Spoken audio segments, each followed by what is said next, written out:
Magandang araw sa atin mga kalingap.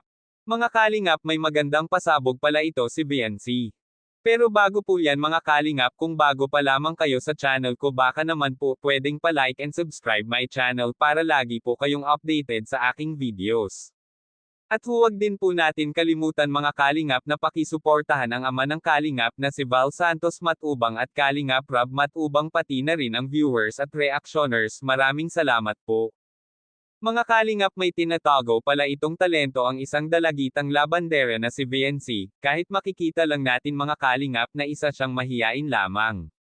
Sinubukan niya daw ito sumali sa kanilang paaralan bilang Miss Intramurals dahil wala daw silang representative sa kanilang grade 11 level, kaya sinabi niya siya na lamang ang mag-representative.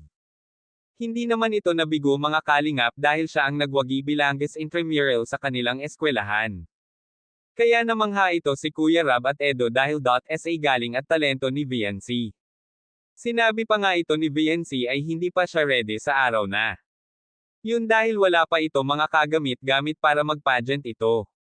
Nanghiram na lamang daw ito sa mga kakilala mga kalingap para lang may magamit siya sa pag-pageant niya. Kaya sulit daw mga kalingap ang pagod at effort nila. Kaya sabi nga ito ni Kuya Rob, bakit hindi ito nagsabi na may kailangan pala ito, kaya sabi ni VNC ay nahihiya daw ito magsabi kila Kuya Rob. Huli na lamang daw nalaman ni Kuya Rob na sumali pala sa pageant sa kanilang school, ganun pa man proud na proud ang buong team Kalingap sa talento ito ni VNC. Kaya mga kalingap, hanggang dito na lang muna mga kalingap ang update natin kay VNC, ang isang dalagang labandera. Maraming salamat po. Thank you for watching and God bless us all.